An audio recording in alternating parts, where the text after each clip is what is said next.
Hello everyone, Shri IAS academy में आपका स्वागत है। जैसा कि आप जानते हैं कि श्री आईएएस एकेडमी ने आंसर राइटिंग सीरीज की शुरुआत की थी, जिसके अंतर्गत ऑलरेडी हमारे 399 पार्ट आ चुके हैं।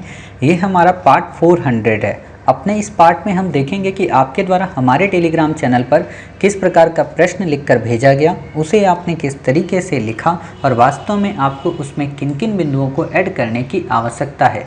तो चलिए शुरू करते हैं। जैसा कि आप देख रहे हैं, ये प्रश्न आपके द्वारा हमारे टेलीग्राम चैनल पर भेजा गया है।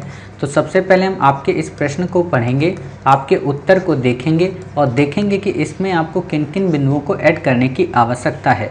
आपका प्रश्न है कि हाल के दिनों में केंद्र सरकार पर कोविड-19 महामारी के दौर में भारतीय संघवाद को कमज़ोर करने का आरोप लगा है।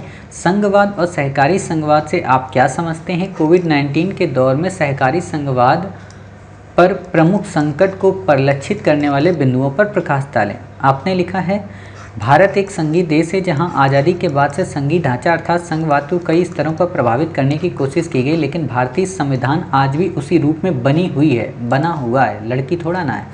जिस तरह संविधान सभा के द्वारा बनाई गई थी, जिस तरह संविधान के द्वारा बनाया गया था, ठीक है, संविधान सभा के द्वारा।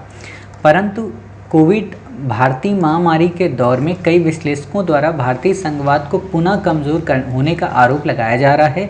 इस संदर्भ में संघवाद से आशय आपको ऐसे लिखना है, ठीक है, ऐसे आशय है देश के भीतर शासन के कम से कम 2 स्तर मौजूद हों। संघवाद को स्थानीय, केंद्रीय और राज्य सरकारों के मध्य अधिकारों के वितरण के रूप में परिभाषित किया जाता है, जबकि सहकारी संघवाद से आशय आपको यहाँ पे भी गलत है और ये भी गलत है, ठीक है, ऐसे आशय आपको लिखना। आशय है केंद्र एवं राज्य परस्पर विरोधी न होकर सहयोगी हों, सभी सहयोग व समन्वय पर कार्य करते हैं, अर्थात इसमें कोई भी किसी से श्रेष्ठ नहीं माने जाते।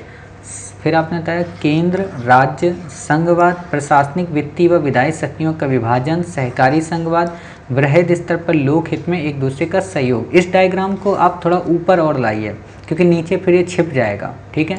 और फिर आप पैरा लिखिए। स्मरणीय है कि कोविड-19 महामारी के समय सहकारी संघवाद पर कई प्रकार के संकटों को देखा जा सकता है, जो निम्नवत हैं। नंबर 1, केंद्र सरकार द्वारा विभिन्न क्षेत्रों का रेड, ऑरेंज व ग्रीन जोन में विभक्त करने से राज्य का नाराज होना।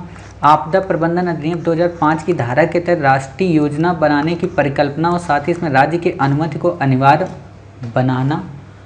यहाँ पे एक चीज़ ध्यान दीजिए कि आपको क्या बताना है। चलिए पहले पढ़ लेते हैं फिर बताते हैं, ठीक है। पीएम केयर्स फंड में दान देने वालों को कॉरपोरेट सोशल रिस्पॉन्सिबिलिटी, ठीक है, रिस्पॉन्स ऊपर बिंदी लगाइए, को छूट है कि घूट है, छूट ऐसे लिखना है, ठीक है, को लाभ देना। जबकि सीएम देखो, जब आप यहाँ पीएम लिखा करो ना, पीएम हमेशा ऐसे बड़ा लिखा करो, सीएम हमेशा ऐसे बड़ा लिखा करो। राहत कोष में दान देने वालों को ऐसा कोई भी लाभ प्राप्त न होना। राज्यों को राजस्व की हानि हुई क्योंकि शराब, पेट्रोल आदि की कम बिक्री हुई, इस पर केंद्र सरकार का मदद न करना। उपरोक्त सभी कारणों से राज्यों के लिए वेतन, पेंशन, अनुदान, कल्याणकारी योजनाओं को कम स्तर पर आंका गया है राज्यों के लिए। इसके साथ ही कोविड-19 की दूसरी लहर में केंद्र द्वारा राज्यों को वैक्सीन सप्लाई में अंतर और मतभेदों को देखा जा सकता है। ऑक्सीजन की आपूर्ति में कमी देखी गई।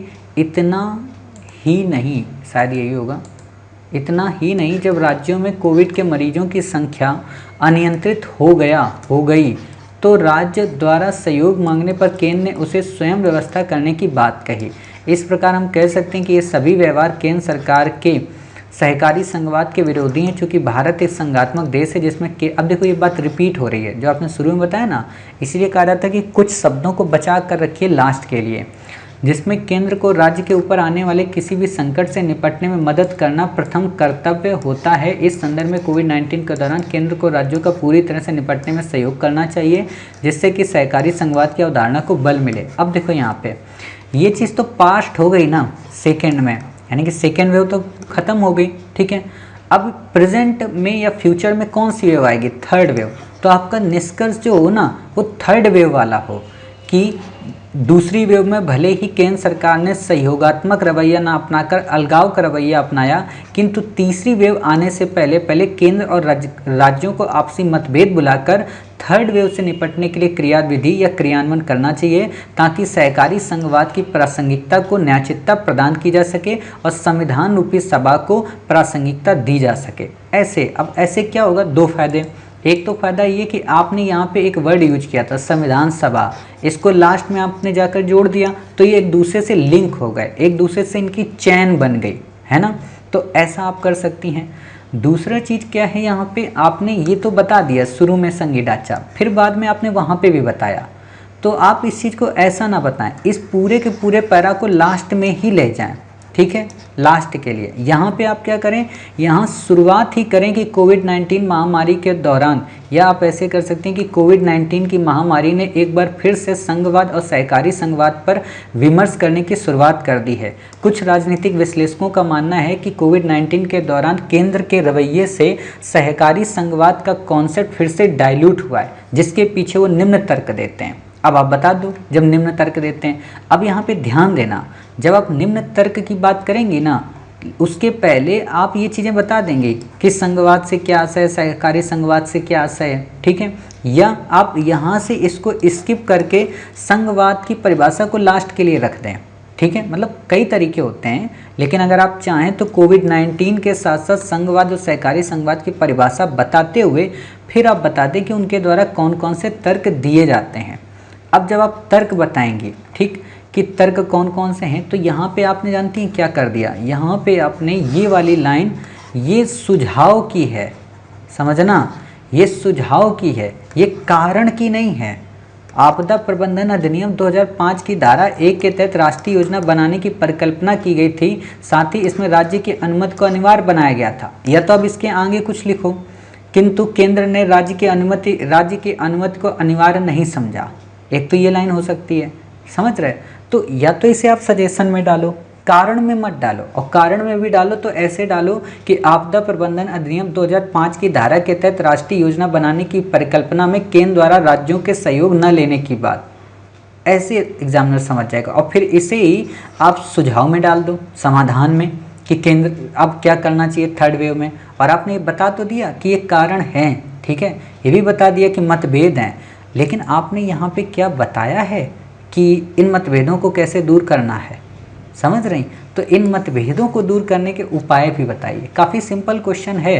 हो क्या रहा है कि ऐसा प्रश्न देखकर जटिलपन लग जाता है बच्चों को, उनको लगता है कि ये सर जो प्रश्न है इसमें पहले हम ये बताएं फिर संघवाद बताएं, ऐसा बिल्कुल भी नहीं। सामान्य तौर पर पहले बता दूं कि कोविड-19 के पेंडेमिक ने फिर से संघवाद और सहकारी संघवाद की बहस को पुनर्जीवित कर दिया है। संघवाद से आशय ये है तो वहीं सहकारी संघवाद से आशय ये है, किंतु हाल के दिनों में सहकारी संघवाद में, अब देखो संघवाद भी बता रहे हो, सहकारी संघवाद भी बता रहे हो, लेकिन आपसे क्या पूछा है कि सहकारी संघवाद में क्या दिक्कतें आए, तो अब आप बता दो कि हाल के दिनों में सहकारी संघवाद को लेकर डिबेट काफ़ी ज़्यादा उभर कर आई, जिसके निम्नवत कारण है। यह सहकारी संघवाद के समक्ष कई संकट उभर कर आए जो कि निम्नवत हैं, और आप वो बता दो एक एक करके, दो दो करके। यहाँ पे समवर्ती सूची का भी आप जिक्र करिए, आपने नहीं किया है, ठीक है।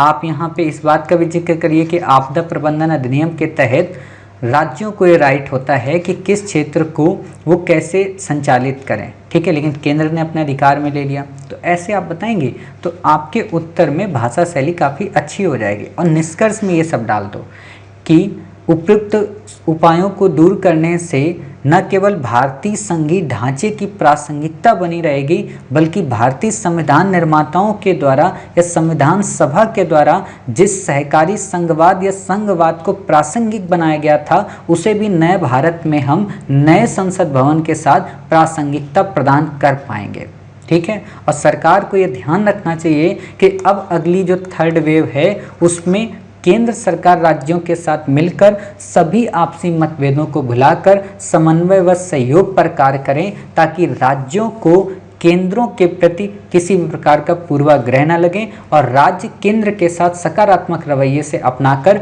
भारत की ग्रोथ को प्रमोट कर सकें। भारत नाम जरूर आना चाहिए, क्योंकि देखो सबसे बड़ी बात है क्या है कि कुछ भी हो लेकिन ये देश रहना चाहिए, नहीं होता है। आपने कई गाने सुने होंगे, कई वो सुना होगा कि मैं रहूं या ना रहूं लेकिन मेरा देश रहना चाहिए। ठीक है, तो वही बात है, ऐसा ही आप यहाँ पे निष्कर्ष दे देंगी तो आपका निष्कर्ष काफ़ी अच्छा हो जाएगा। उम्मीद है आप इस प्रश्न के उत्तर को समझ गई, ये भी समझ गई कि इस प्रश्न के उत्तर को कैसे लिखना है, कौन कौन से बिंदु ऐड करने हैं, कैसे क्रम बनाना है, भाषा शैली को कैसे समायोजित करना है, उत्तर को कैसे बेहतरीन बनाना है, इस डायग्राम को कैसे ऊपर लाना है, ऐसी चीज़ें आप बता दीजिए। ठीक है, तो मिलते हैं फिर आप ही के द्वारा भेजे गए एक नए प्रश्न के साथ। तब तक अपना ख्याल रखिए और स्वस्थ रहिए।